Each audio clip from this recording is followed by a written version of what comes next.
This is the Leitmotif and Movement Podcast, a father and son's journey into the vast worlds of music. I'm your host, Mike Ficklin. Joining me on this epic musical journey is my son, Michael Ficklin. This show is dedicated to the discussion of music and introducing Michael to music from the past and present. We discuss music mainly from the genres of rock, hard rock, and heavy metal. We also from time to time dive into film and video game scores, and we sprinkle in some surprises along the way. Michael, what have you been listening to this week? So, I started out this week by listening to the whole entire Karnivool catalog. Nice. Discover some new favorites? I definitely like their second album a lot. Yeah, it's really good. Third one, I could give or take. It's a little more... It takes time to get into that one. It's a little more complex. I enjoy the other albums way better than the third one. But Totally understand why. of course, the assignments. I also went back and listened to Cold's 2005 release, A Different Kind of Pain. Just a random trip back. It's a good record. And I think that's it. Other than my big playlist. Okay. I'm glad you got to dive into the back catalog of Karnivool finally. I know you love Themata, so I'm glad you finally took some time to listen to the subsequent records. Any particular favorite songs off of Sound Awake? New Day. Of course, the more popular songs off the record, Simple Boy and Goliath. Okay. But the whole entire record's good. Yeah, it Not is. down in It's really playing anything else, but those are the tracks that stand out to me. good. Okay. Those are some really good choices, too. For me, I checked out the new record from Story of the Year titled Arson. This is their 7th record, and I'll start with the positives on it. The production is top tier. It has that signature blend of heavy and melodic that keeps everything sounding hooky. However, for me, the album is a bit of a mixed bag. The opener, Gasoline, is musically one of their heaviest tracks, but I found the lyrics a bit thin. I also struggled with Fall Away. The hip-hop elements just didn't land for me here. But when they get it right, they really get it right. My favorite track is Halos. It leans back into that signature emo pop-punk sound with a massive, hooky, anthemic chorus. To me, this is when the band is at its absolute best. Between Halos and the pop-punk energy of 3 a.m., there are definitely some highlights, but overall, the record didn't quite hit the right notes to make it a standout for me. I also checked out the new record from Silosis titled The New Flesh. The British heavy metal band is back with their 7th studio record.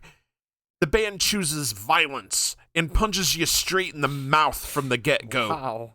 The band wants to see you in the pit, and as such, deliver some absolutely ripping riffs. Opener Beneath the Surface brings the energy and the heavy from the outset. All Glory, No Valor brings a manic, chaotic energy that reminds me of peak early Slipknot. Lacerations brings a huge anthemic, melodic chorus that contrasts with the heavier music found on most of the record. Adorn My Throne introduces some black metal sounds with the additional keyboards providing a cinematic atmosphere. Everywhere at Once is an acoustic-led power ballad that singer-guitarist Josh Middleton penned about his family when he leaves them to go on tour. There's some absolutely killer guitar work on this album. The precision and speed that these riffs are played with is something to behold. When Middleton takes a chance to shred through a brief solo, it is immensely satisfying. This gets a Pick of the Week nomination from me. I also checked out the new Thrice live release titled Audio Tree from Nothing. I've raved about the Audio Tree from Nothing series before, and Thrice's performance is another home run. This set includes 4 songs from the band's 2025 album Horizons West, these songs being Vesper Light, Albatross, Holding On, and Nash. This is easily one of the best live mixes in the series. The band is incredibly tight, navigating the nuanced complexity of these newer songs flawlessly. Dustin Kinsrew, in particular, delivers a performance full of the heart and soul he's known for. My only real complaint is that it's not a full-length set. It's so good you just want it to keep going. Guitarist Tepi Teranashi often handles the band's engineering. Their ears for live in-studio sound are sharper than almost any other band from the 2000s post-hardcore scene. That certainly plays its role with these From Nothing sessions, as they're recorded in unique, non-traditional spaces, hence the name From Nothing. And the last thing I checked out, obviously other than the assignments, is a surprise drop from U2 with a brand new EP titled Days of Ash. This is U2 returning to a more raw and more punk sound. The EP is an observation on the current state of the world. The songs within are highly politically charged. It's a plea to try to see past the boundaries of politics and get back to humanity. This should come as no surprise, as U2 has always had a political message. The first track, American Obituary, is a tribute to Renee Good, the 37-year-old mother of 3 that was killed by ICE earlier this year, and a commentary on ICE. The Tears of Things is an imaginary conversation between Michelangelo and his statue, David, that reflects on the conflict between Israel and Gaza. Its title comes from a book of the same name written by Franciscan priest Richard Rohr. Song of the Future is a tribute to a 16-year-old Iranian woman, Serena Esmailzadeh, I believe is how it's pronounced, and I'm sorry if I didn't pronounce it correctly, who was beaten to death by Iranian forces for participating in the 2022 Women Life Freedom Movement. The only track that I could do without is the final track, Yours Eternally. I'm just not an Ed Sheeran fan at all. The track is a letter to Ukrainian singer and active soldier Taras Topolia, whom Bono and Edge met on a trip to Ukraine shortly after the Russian invasion. This collection of songs carries a powerful and poignant message that I believe is worth considering. All right, Michael, anything else before we move on to our next segment? Nope. Okay. So now we'll get into the art of discovery. This is our segment where we take a listen to a few bands that are either unsigned or just not getting the attention and love we feel they deserve. We've got a great selection of songs for you this time around. We're going to kick things off with a heavy metal band out of Manchester. This is Fight in the Shade with their song Ghosts.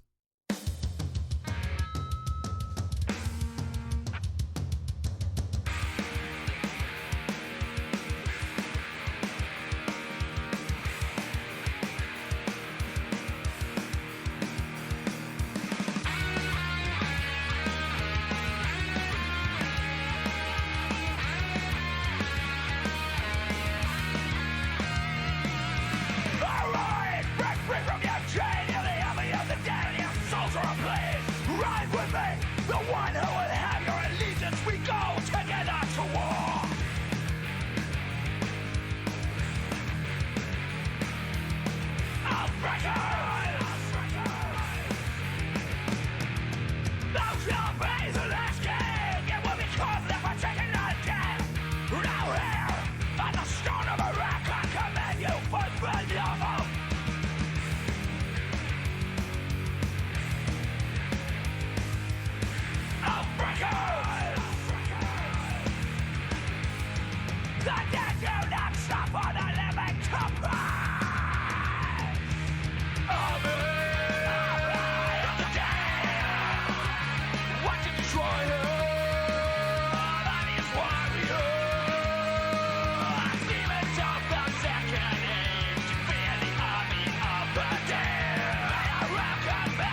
And once again, that was Fight in the Shade with their song Ghosts. That comes from their EP titled Tales of the Wake. You can purchase their music from the iTunes store.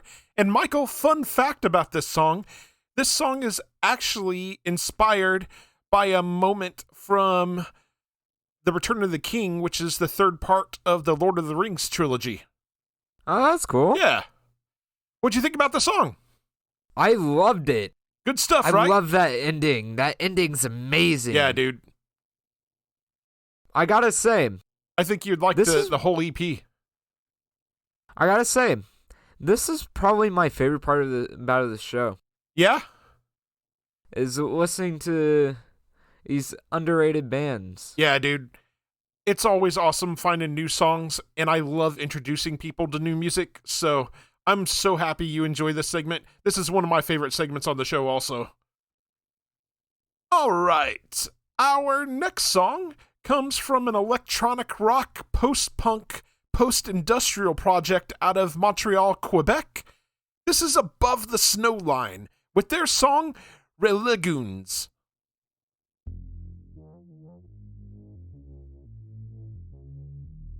You know these stories were created so you learn to behave.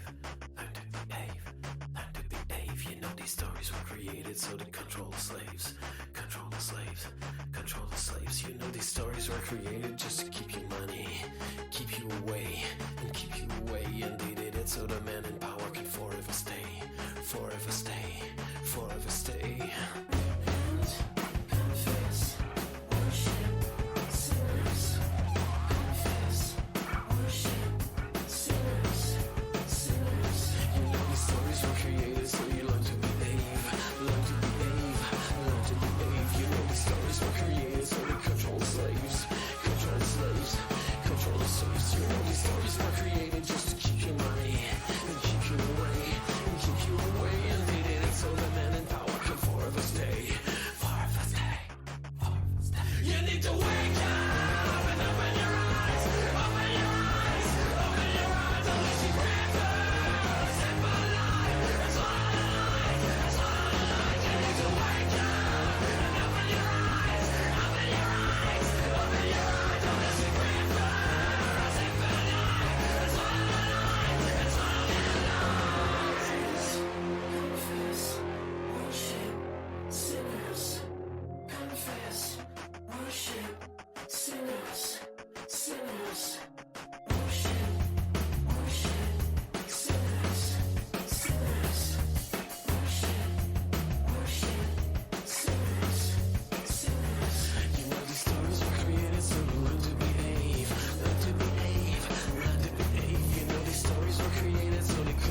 And once again, that was Above the Snow Line with their song Religoons. That is a single, and Above the Snow Line has released a lot of material, and you can purchase their music from their Bandcamp page, abovethesnowline.bandcamp.com. Michael, I love the Nine Inch Nails, and this has that vibe completely. What'd you think about this? It was amazing. Of course, I don't really know Nine Inch Nails. Like, music. I know the band. Yeah. I've heard them. But, like, I don't know their music. So, like, I can't relate. I can't tell if, like, you're correct on thinking, or not correct. I would agree with you. Sure, I understand. But it was pretty good. Yeah, it's good stuff. And we definitely are going to get to some Nine Inch Nails. It's coming. Okay. All right, our final track comes from a post-rock and progressive metal project out of France. This is our second time featuring this gentleman. This is Sloan, featuring Swan Porter, with their song If We Meet Again Somehow 2026 version.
Sounds of angry whispers,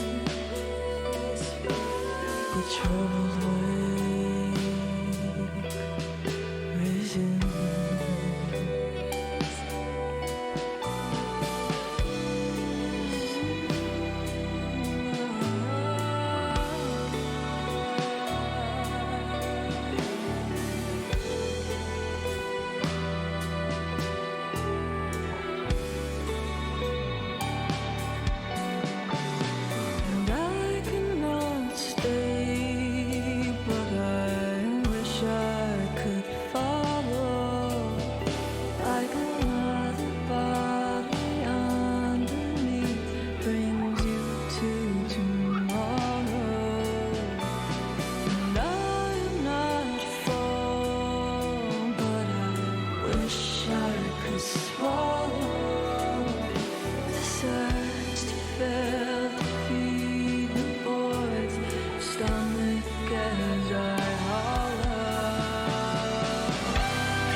And once again, that was Slowin', featuring Swan Porter with their song If We Meet Again Somehow 2026 version. That comes from Slowin's record titled For All the Days Gone. You can purchase their music from their Bandcamp page, slowin.bandcamp.com. Michael, I love the huge cinematic atmosphere from this song, and Swan Porter's vocals are absolutely gorgeous. What'd you think? I would have to agree with you. Just a really, really pretty sounding song.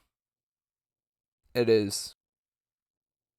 If you get a chance, I purchased a physical copy of this record, Michael. I really think you should check it out. It's really, really good. I will.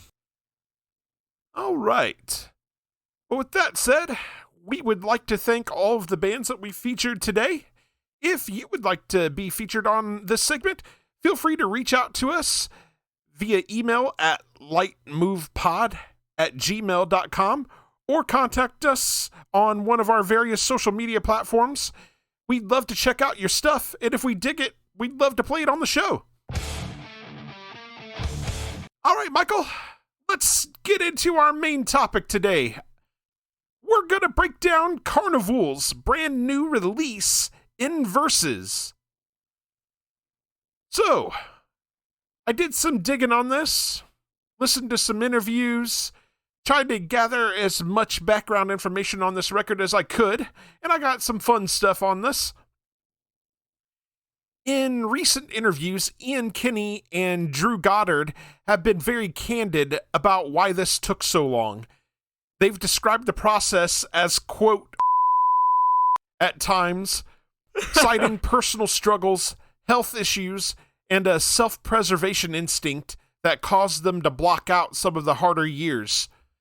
The turning point, Drew Goddard mentioned that the momentum really shifted during their European tour in early 2023 when the vibe finally felt positive again.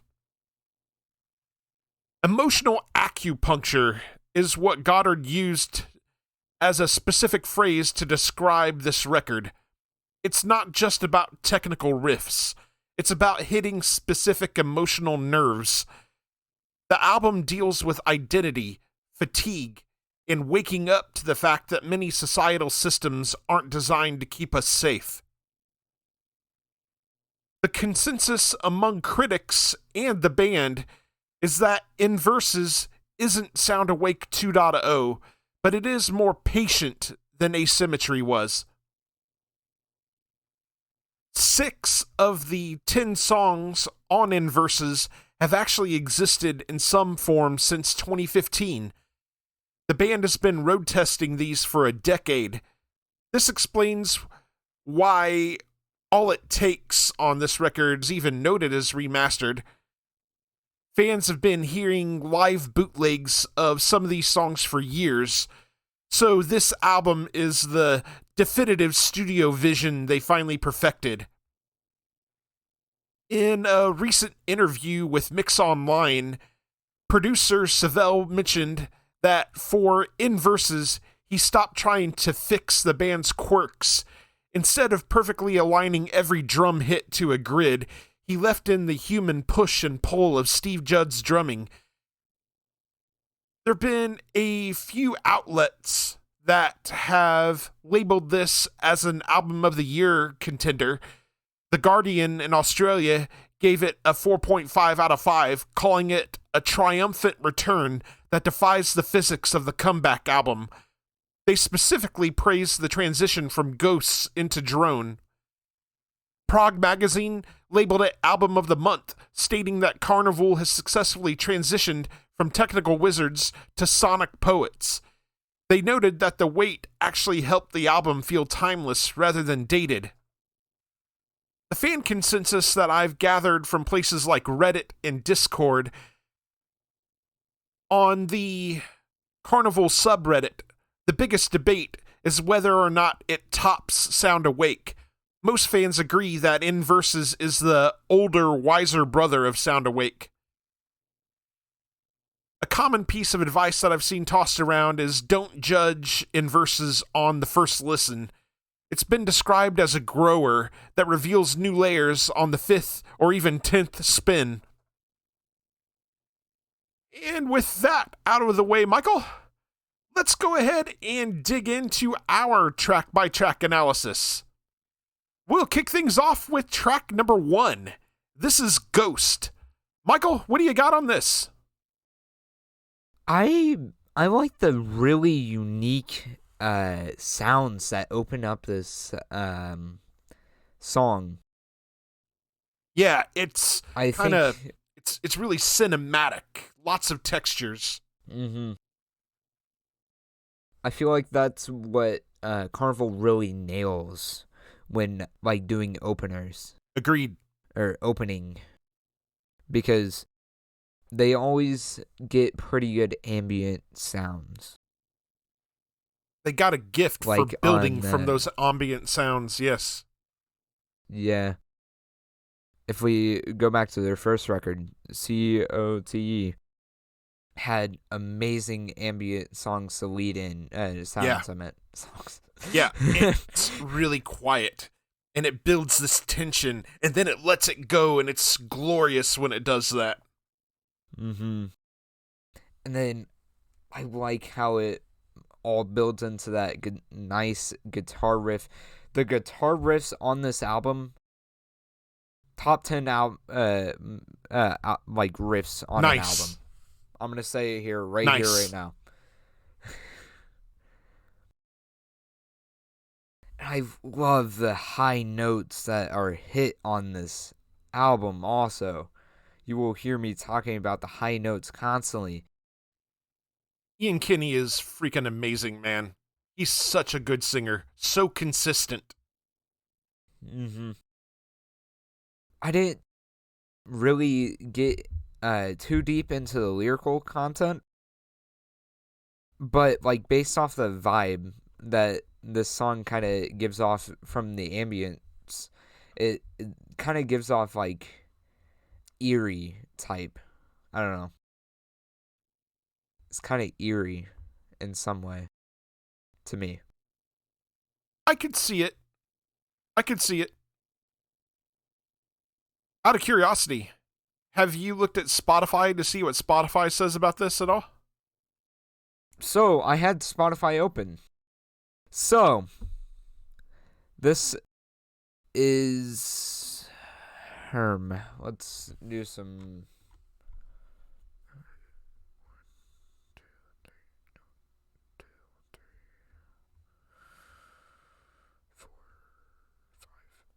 This is 6th on the album at 451,000. Oh man, I already got to start with disagreeing with Spotify. Ugh.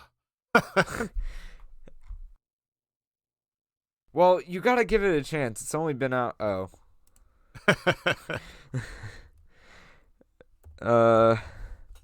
It's only been out for 15 days, so just over 2 weeks.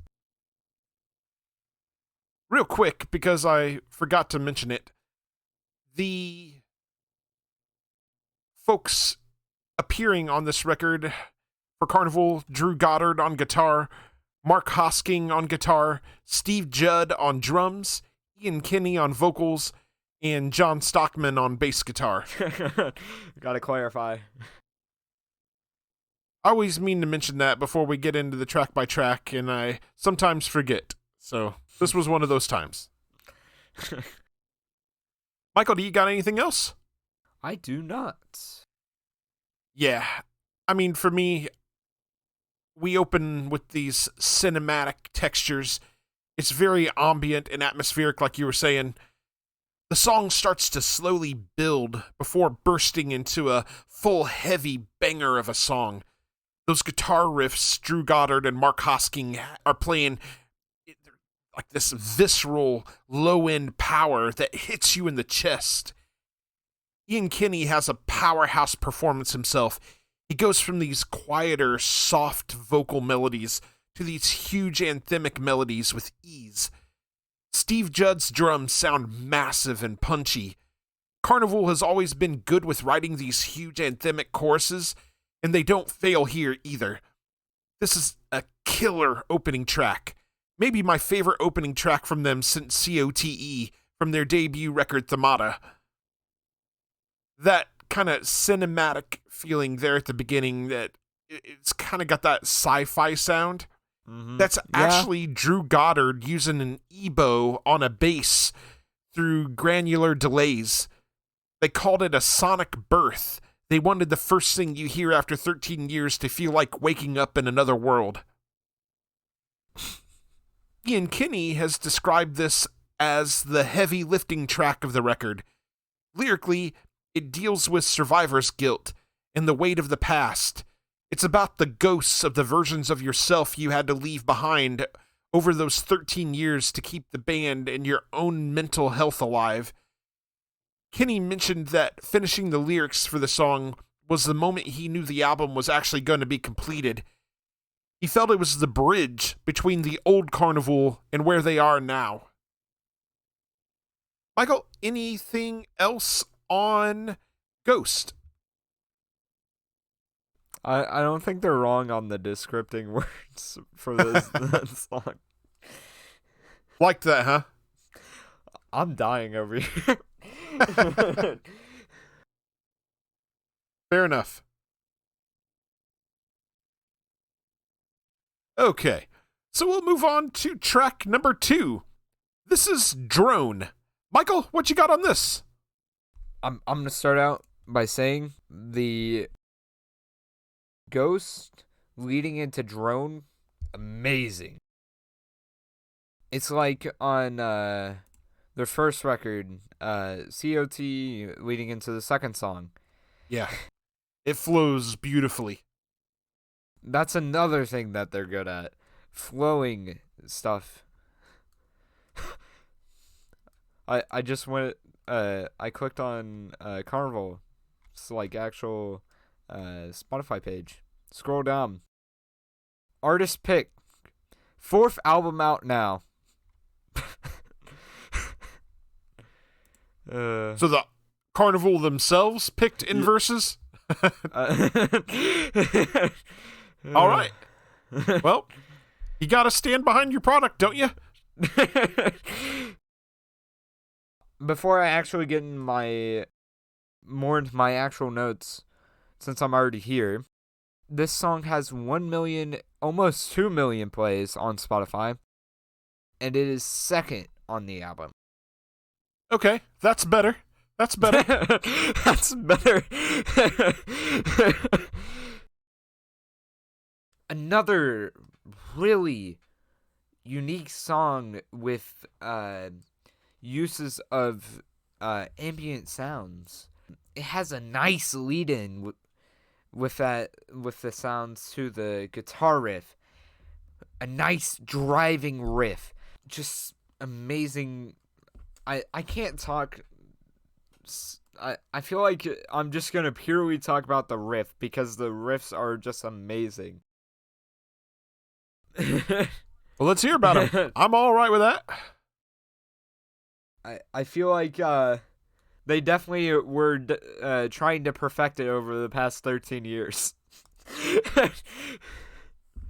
And it really shows. I feel like the big joke is going to be 13 years during this whole entire conversation.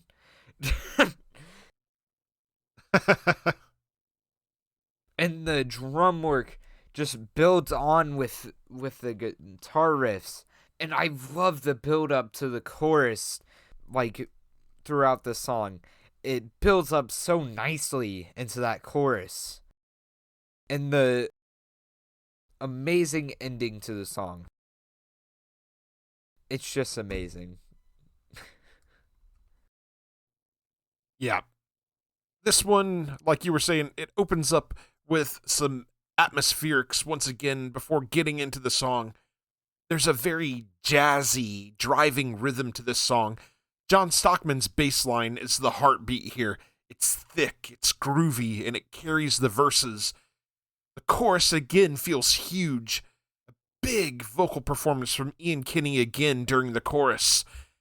Goddard and Hosking's guitar work is more subdued through the verses, but really bursts forth in the chorus with the power chords. I love the bridge section around the 3:30 mark. It feels so anthemic. It's just sheer perfection. Steve Judd's drums on this song deserve so much respect and recognition. They are an absolute masterclass. His patterns and fills are complex and so satisfying. I called this song jazzy earlier, and there's a reason for that. Steve Judd is actually playing two different time signatures at once here. 4/4 on top and 7/8 on the bottom. It took them 3 days just to get that groove to swing right. That's the level of detail we're dealing with on this record. You mean 13 years? Drew Goddard let slip that the, quote, wide open rumble of the song was directly inspired by the deserts of Western Australia.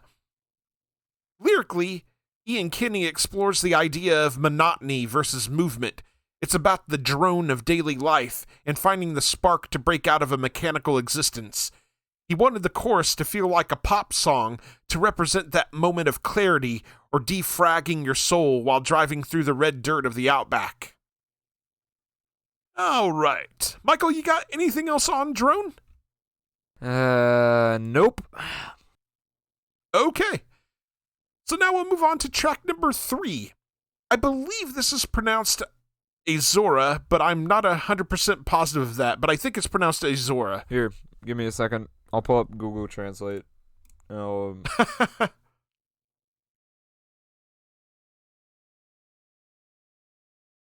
Yeah, I'm not even going to try and say that.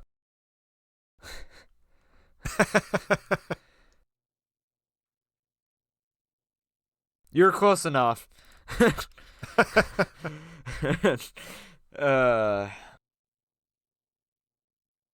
So, let's start out with Spotify's point of view on this. It is third on the record at 1,394,000 plays. I'm going to go ahead and disagree. This is my favorite song on the record by far. Spotify doesn't agree. Tisk, tisk, tisk. Meh.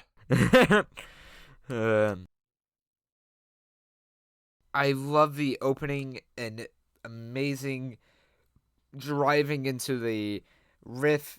They're just amazing at... And that amazing solo, I think, at least halfway through, I think? That's an amazing guitar solo. And the ending to the song, the high notes were hit on this ending will never happen for me. Even if I go into my in-head voice, I can't sing that high. I'm a bass for a reason. Outside of your natural range. That's like above soprano. Or like at the borderline of that. Fair enough. I can't go that high. Stop making it unfair. Well, I think you should go into choir class next week and request to sing the song as a solo. No.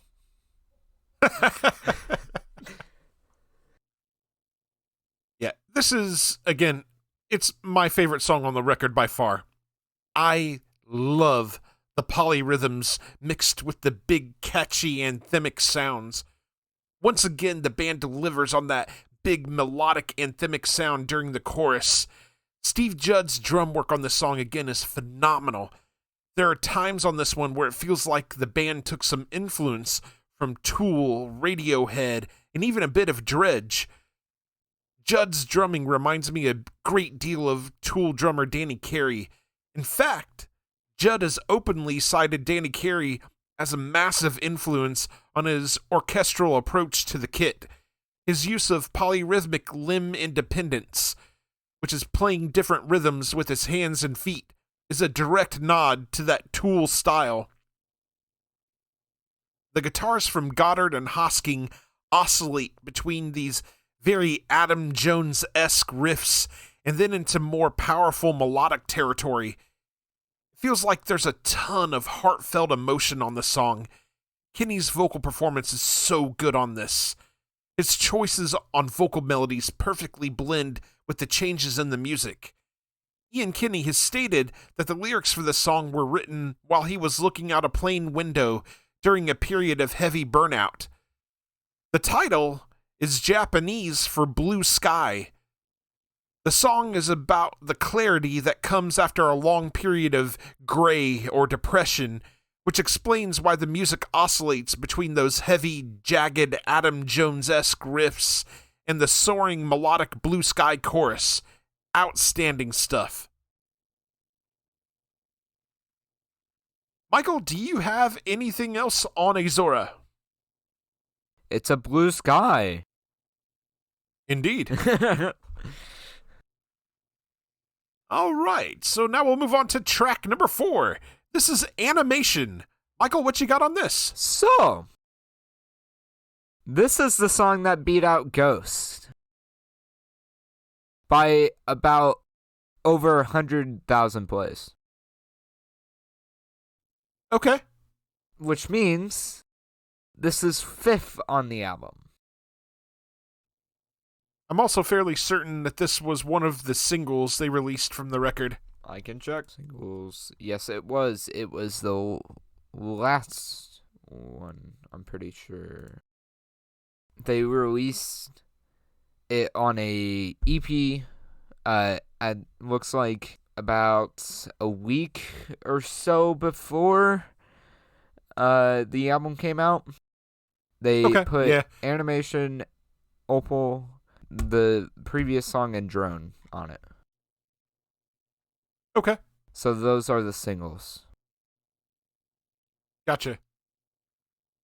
Well, that and All It Takes, which had been previously released. This opening is really unique. Like unlike the other songs. I like the slower vibe it gives off compared to the previous 3 songs. I love the guitar work, and basically to a point where pick up guitar time.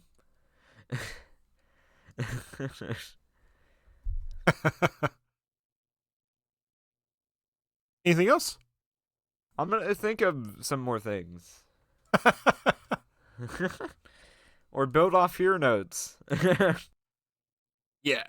The very beginning of this song gives me these really chill Japanese music vibes. Mark Hosking was experimenting with a koto, which is a traditional Japanese string instrument, which he then layered with a clean electric guitar to create this sound. Stockman's bass line really carries the verses on this song again. Goddard and Hosking's guitars have a down-tuned power to them in the chorus. There's a lot of power and punch to them. It's almost like the album's called In Verses. Mind blown! During the verses, the guitar work is more minimalist and atmospheric. Around the 3-minute mark, things quiet down and we get into this more moody, atmospheric section. It's one of my favorite parts of the song, especially with the very Adam Jones-esque guitar solo. It's not about playing fast. It's about making every single note count. It hits like a ton of bricks.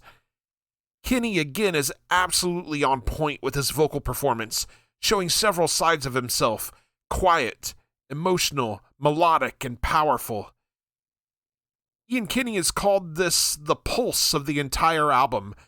The lyrics are about reanimating a dead connection, whether that's with a person or your own creativity.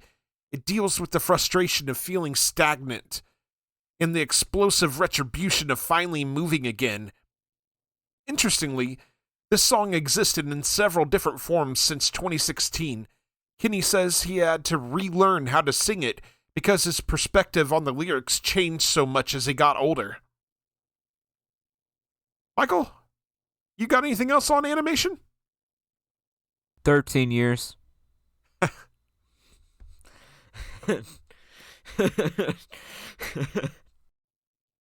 Technically, only about 2 years. Well, technically, in all technicality, this album technically has been in the works for at least 10 years. Because some of these songs existed 10 years ago. Nope, The album... I agree with that. But it only took them about 2 years to actually record the album and get it prepared, so... Then why didn't we have it back in 2015? Did you miss the whole thing about the vibe of the band being off? Vibe don't cut it. We should have had it back in 2015. Patience, friend. Patience. Patience? 13 years of patience. That's basically my whole entire lifetime. All right, so let's move on to the next track. This is track number 5, Conversations. Michael, what you got on this? This song is 8th on the record at 343,000 plays. Again, meh. You disagree? I disagree with Spotify more often than I agree.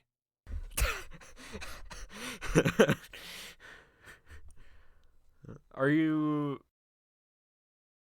What do you think the highest plays is? Because we I have are no coming idea. up on it soon. I have no idea. Too hard to tell. Just no, you know? I'm going to take a wild guess and maybe it's All It Takes has the most. Yeah. But to be fair, that song's been around for about 5 years, so... I don't think Spotify counts the plays No, from... it doesn't. I'm sure it doesn't. Yeah. But it is a song that people were already familiar with. Hey, are we flying to Paris May 12th? To go catch Carnival? Sure. Or London? Absolutely. May 14th? You find a way to pay for it, we'll do it. No, I know where we're going. Berlin. Again, you find a way to pay for it, we'll do it.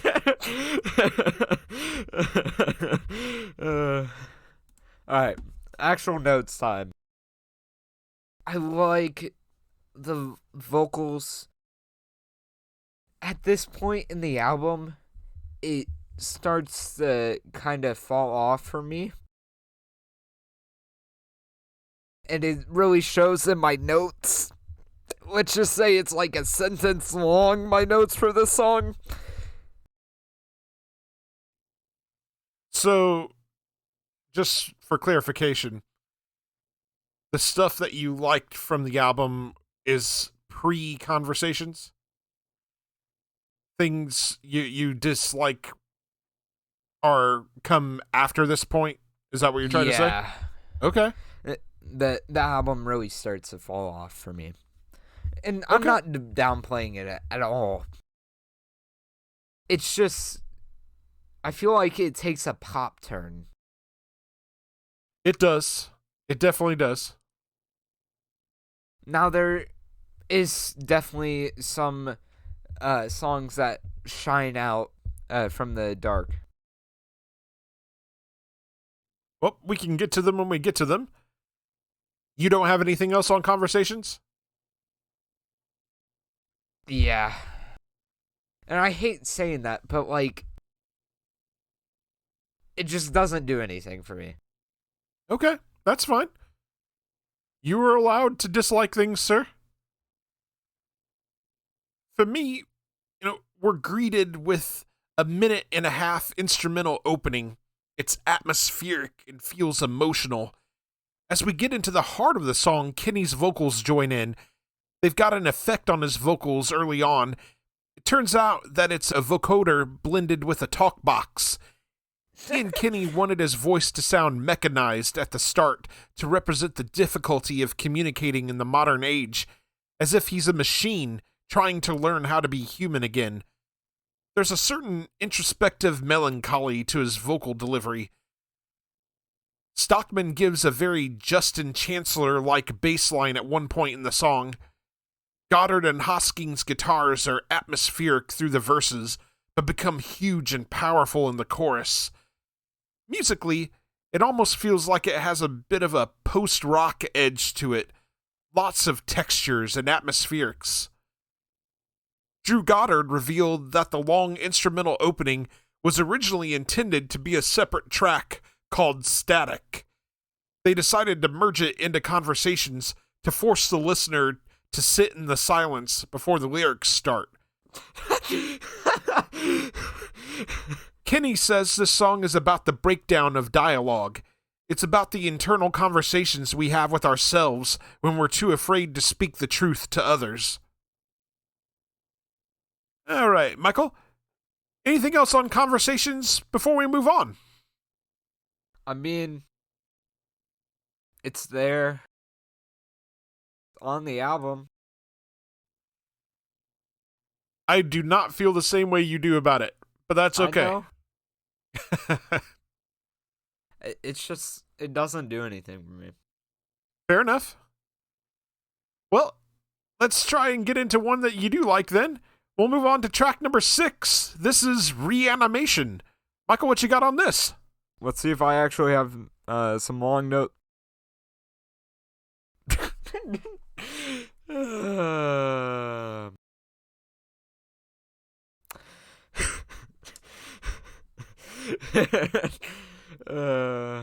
Alright, well, I think the longest part is going to be me talking about Spotify. So, this is 8th on the... yeah, 8th. With 300 and... almost 344 by 8 plays. Okay. Quite literally. I mean, alright. I'll come up with some notes here. Well, we're reverting back to old Michael right now. I like the amazing peaks that in the vocal range. Also, I like the guitar riffs in drum work. But the song itself doesn't do anything for you. Nah. This song features a guest spot from prog legend Guthrie Govan. Guthrie didn't just mail in a solo. He actually spent 2 days in the studio with the band. He used a fretless guitar on the atmospheric textures to get that slithering alien sound that doesn't quite sound like a standard guitar. It's a slow burner to open up. Very atmospheric and cinematic. Stockman's bass line is again driving this song. The guitars provide ambiance and texture. This is another song that is thick with emotion. Kenny's vocals are just dripping in it. Judd's drums sound thunderous among the atmospheric instrumentation. When the song opens up around the 4.5-minute mark, it just sends my soul flying. Kenny's vocal performance is huge in this section. The song closes back on a quiet note, with just the sounds of a solitary clean guitar and Kenny's singing "We're All Right." Ian Kenny shared that the final lyrics, "We're All Right," were actually an ad-lib. While recording the final take, the band had just received some good personal news, and the relief he felt poured into the mic. They decided to keep it as the emotional resolution of the song. And to get the specific sound of the drums, Steve Judd actually played the drums with timpani mallets during the verses to get a rolling thunder effect before switching to heavy sticks for the climax. Michael, do you have anything else on Reanimation? I do not, but I am sorry about the next track. I will actually have stuff to say. Okay, so let's get into it. This is track number 7, All It Takes, 2025 remastered version. I gotta say, it definitely lives up to its number 1 place at 3 million plays. Yeah, the original version of it that they put out in 2021, it was really, really good too. It stands to reason that this would be the favorite song of a lot of folks, especially because it's a song that folks were already familiar with, and this remaster is killer. I love that riff. Oh my! That riff. And then the opening vocals, it's just amazing. With that, like, it's kind of like out in the distance. Until, like, I think once we get into the main chorus, we start hearing it less out in the distance. But I love this song. I love how it goes back and forth between, like, different uses of unique sounds and stuff. It's just amazing. Yeah, it's an awesome song. This might be the most Tool-sounding song on the record. Stockman's bass line is so good. The tone of it reminds me very much of Justin Chancellor. The guitars are very economical through the verses. It's again reminiscent of Adam Jones. Around the 2-minute 19-second mark, the song opens up a bit before getting into a quieter, more introspective section. Around the 3-minute 30-second mark, we get into a section that is a bit more atmospheric and huge feeling. Kenny's vocal work is stellar throughout the song. He gets to show his considerable range. I'm again going to take my hat off to Steve Judd. The polyrhythmic drum pattern on this song is complex and so satisfying. I think Danny Wait, you can't Carey play would be that? proud of this one. You can't play that? No. Not even if I tried at the moment. Now you got that. Yeah. Ian Kinney has described this song as a bridge track. Interestingly, the vocals for Animation were actually recorded during the same sessions as All It Takes back in 2021, but the band held it back because they felt the album wasn't finished with its story yet. Kinney says this song is about self-discovery and realization. It's about the moment you stop avoiding your own truths and decide to push through the boundaries of your current surroundings. It's a call to arms for the individual to take ownership of their path. All right, Michael, anything else on All It Takes? Nah. Okay. I mean, other than if you are going to listen to at least one song on the record, I think this is definitely one of those tracks. For sure. But I will say, before we even get to the ending, I will say this album is definitely an album that you have to listen to multiple times all the way through. Yep, you definitely do.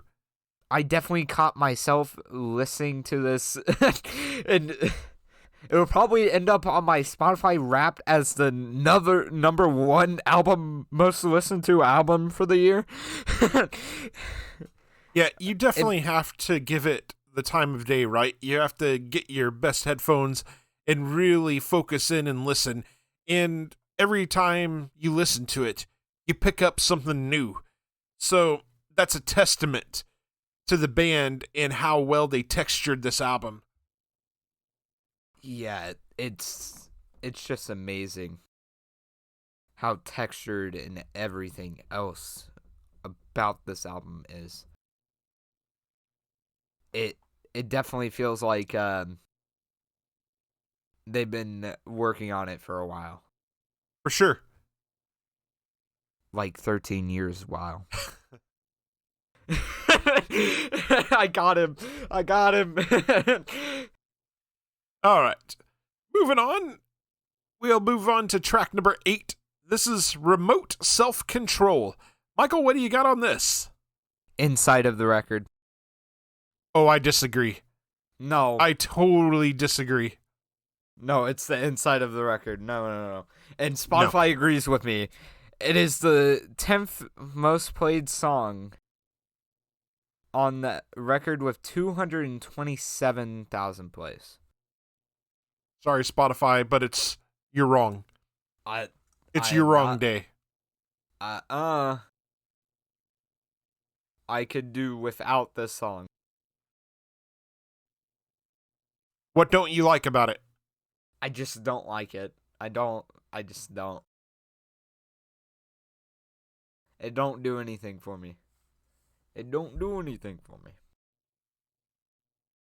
Don't. Okay. I disagree. Well, let's hear why you disagree with my take. Yeah, the opening of the song kind of reminds me a bit of Rush. It's controlled chaos. Judd's drumming in the verse is quite jazzy. In fact, I feel like Judd is putting on a masterclass in drumming on this song. I love Kenny's vocals on this song. They're melodic and emotional. The parts where he sings "Hold On" are gorgeous. In fact, Kenny has mentioned that those specific melodic sections were intended to be the message of hope that anchors the heavier, more chaotic parts of the song. There are moments when Goddard and Hosking's guitars remind me a bit of Dredge's Mark Ingalls. I really enjoy the moments when the band breaks back into the controlled chaos. Judd's drum patterns seem to be working against the guitars. The choruses have that huge anthemic feel. In a 2025 interview, Kenny called this track weird but wicked. He noted that it's designed to kick the gates in as soon as it starts. This is a call to action. While much of the album is introspective, Remote Self-Control is about standing up and doing what is difficult or uncomfortable. It's about the frustration of seeing the world through a screen and finally choosing to take back self-control. Michael, anything else on Remote Self-Control? No. Okay. Well, I'm really dreading this next one from you then. No. This is track number 9. This is Opal. What you got on this? I disagree with Spotify's plays. It should be higher. It's at 626,000. It should be way higher. Which place is it where? Let's see. Oh, it is 4th. Okay. I love the first 3 minutes. It's just an amazing ballad during the whole entire thing. It's amazing start from through finish. I gotta say, it's probably my favorite song on the record. Hold up. This is probably the most poppy song on the entire album. You've been No, it is not. complaining about how the back half of the record is too poppy for you. This and is not song, poppy at all. This is not poppy.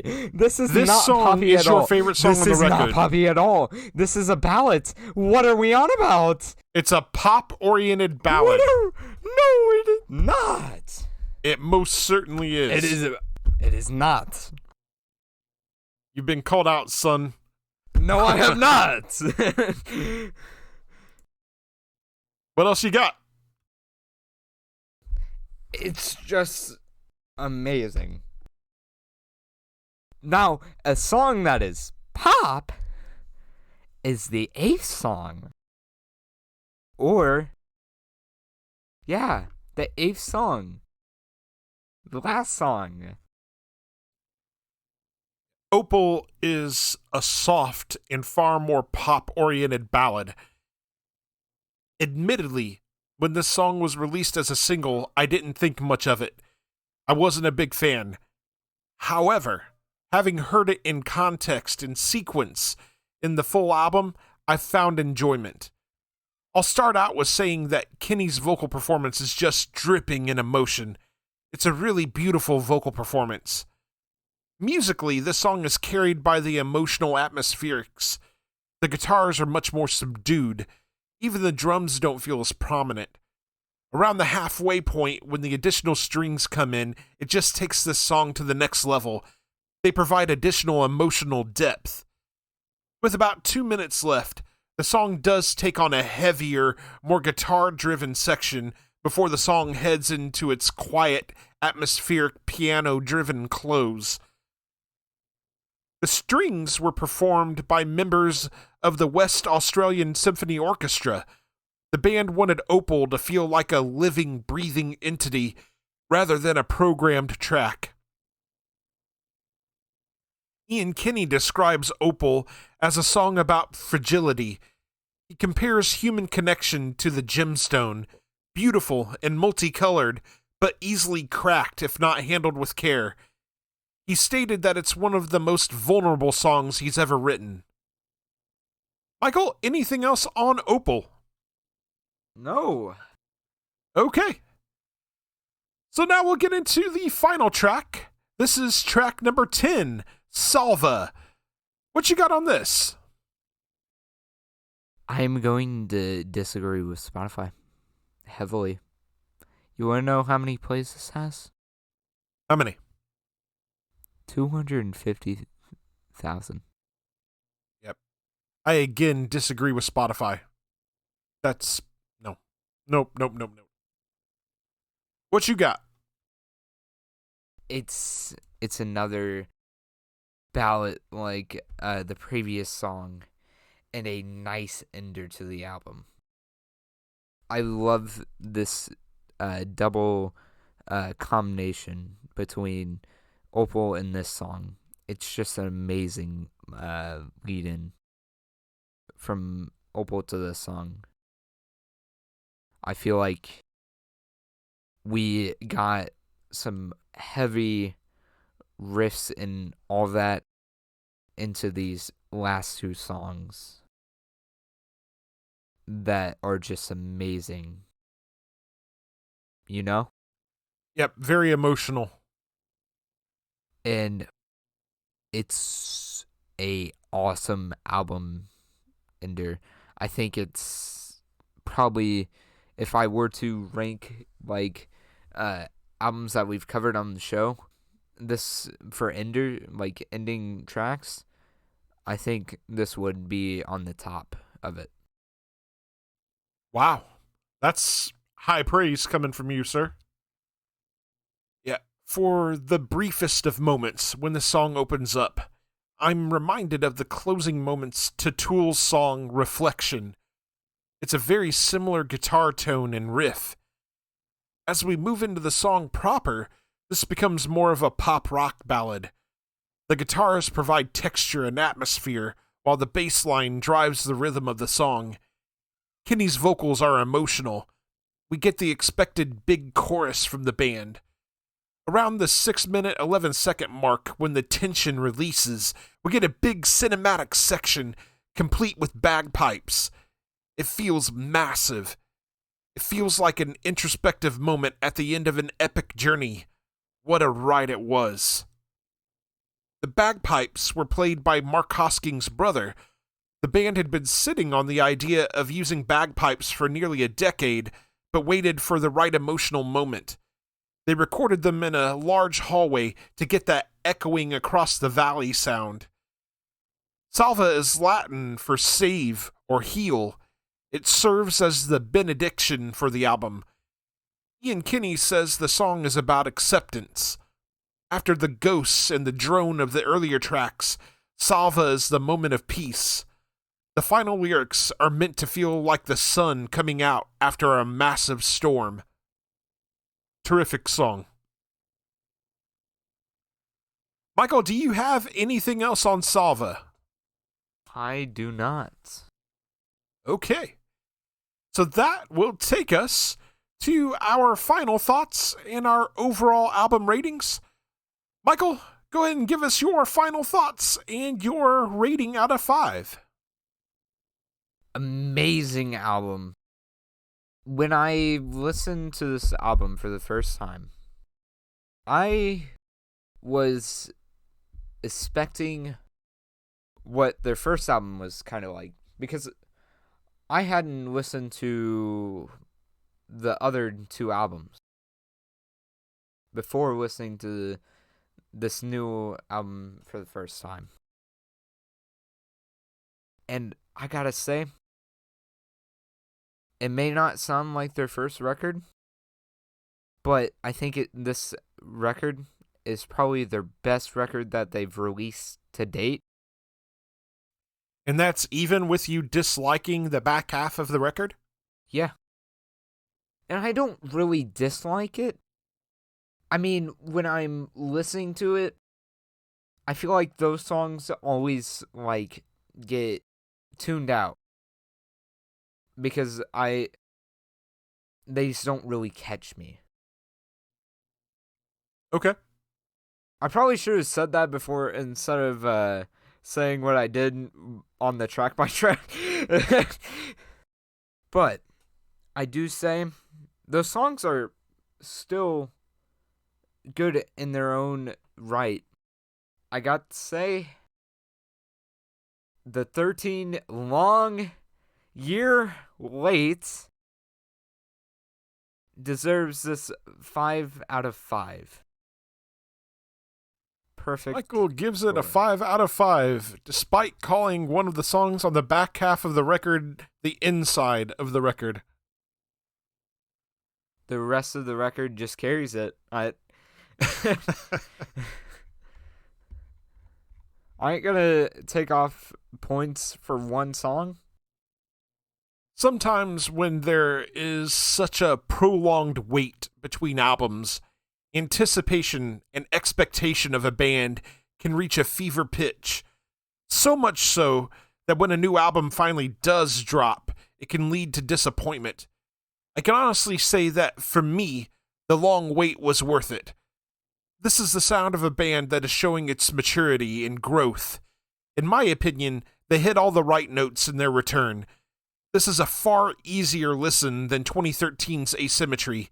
In fact, I'd place this solidly in the conversation about being a spiritual successor to 2009's Sound Awake. Drummer Steve Judd stands out on this record. If there were such a thing as a successor to Tool's Danny Carey, then Judd fits the bill. Able to go between jazzy sections, incredible polyrhythmic sections, and more straightforward rock timing with ease. Ian Kinney remains one of the best vocalists in all of rock music. He's got an incredible emotional range to his vocals. Drew Goddard and Mark Hoskins also continue to show their growth, at times taking a very efficient Adam Jones-like approach to their writing, getting the most out of each note.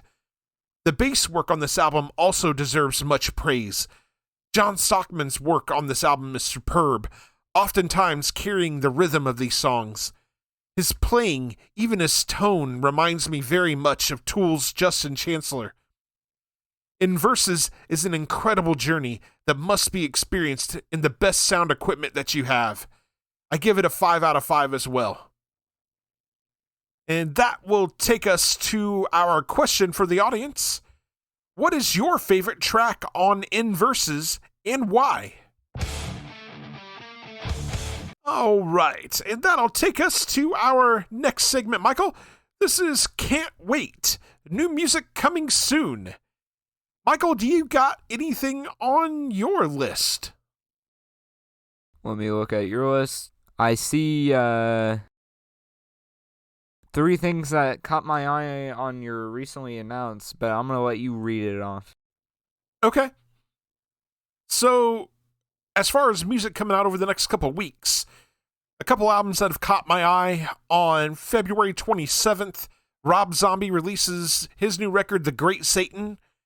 And on March 6th, Era has their new record coming out titled Silence Outlives the Earth. As far as recently announced, on March 20th, the Deer Hunter drops their new record, Sunya, which I'm really excited about. I just heard the first track from it and loved it.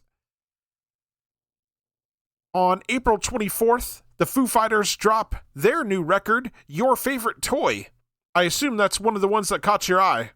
Yes, it was. I listened to the first single from it.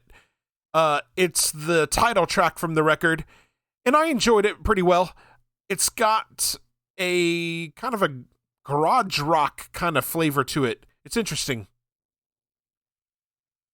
On May 29th, Shinedown has announced their new record titled 8. Also, I Built the Sky drops their new record, Promise Me You'll Thrive. On June 5th, Evergrey drops their new record, Architects of a New Weave, which I am sure caught your eye, Michael. Yep. And then, no dates have been released yet on these, but there's some hints on social media about possibly new music, maybe a new album from Tomahawk. And Michael, I know you're probably not familiar with them, but they're another one of Mike Patton's projects. Mike Patton, the singer from Faith No More. And also, Opeth vocalist and guitar player Michael Ackerfeld announced he's going to be recording for a different project in May. So, new music coming from Michael as a part of a different project. So, looking forward to hearing that too. I assume that was the other item that caught your attention. And I meant to say also that Shinedown record. Yeah, I'm cautiously approaching that. Oh? I really enjoyed the first two Shinedown records, but beyond that, it gets kind of hit or miss for me. They've drifted into this kind of pop territory, and I can take or leave it. So Is it kind of what happened to Linkin Park? Yeah, and what's happened with Seven Dust here and there. So we'll see. I'll approach it with caution and see what I think of it. All right. Didn't get any listener feedback, so we'll get into our final segment of the show. This is Michael's journey, discovering a song from the past. And this time, we're going to get Michael's thoughts on Stevie Wonder's Uptight, Everything's All Right. This was recorded by Stevie Wonder for the Tamla Motown label. It's one of his most popular early singles. Uptight, Everything's All Right was the first hit single that Wonder himself co-wrote. Uptight, Everything's All Right peaked at number 3 on the U.S. Billboard Pop Singles chart in early 1966, at the same time reaching the top of the Billboard R&B Singles chart for 5 weeks. Billboard ranked it as the 59th biggest American hit of 1966. Some interesting background about this. Stevie Wonder had a U.S. number 1 hit with Fingertips in 1963, and 2 more singles in the top 40, Workout, Stevie Workout in 1963, and Hey Harmonica Man in 1964. But in 1965, at age 15, his voice had begun to change, and Motown CEO Berry Gordy was worried that he'd no longer be a commercially viable artist. As it turned out, however, producer Clarence Paul found it easier to work with Wonder's now mature tenor voice, and Sylvia Moy and Henry Cosby set about writing a new song for the artist based upon an instrumental riff that Wonder had devised.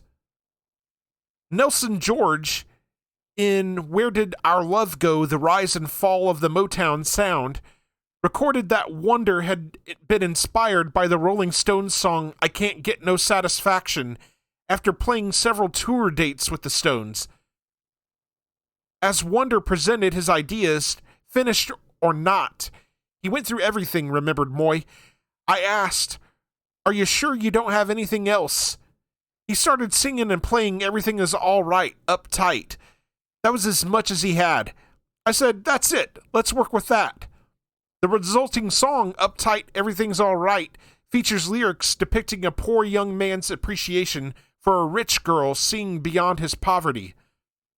On the day of the recording, Moy had completed the lyrics, but didn't have them in Braille for Wonder to read, and so sang the song to him as he was recording it. She sang a line ahead of him, and he simply repeated the lines as he heard them. In 2008, Moy commented that he never missed a beat during the recording. That's an incredible story. It is. Personnel on the song: Stevie Wonder on vocals and keyboards, James Jamerson on bass, Benny Benjamin on drums, the Funk Brothers providing additional instrumentation, Johnny Allen on the horn arrangement, and the Andantes on background vocals. With that bit of background out of the way, Michael, let's get your thoughts on this song. I love the beat to this song. It's amazing. I just love it. It's nice and groovy. Also, Stevie's vocals, top tier.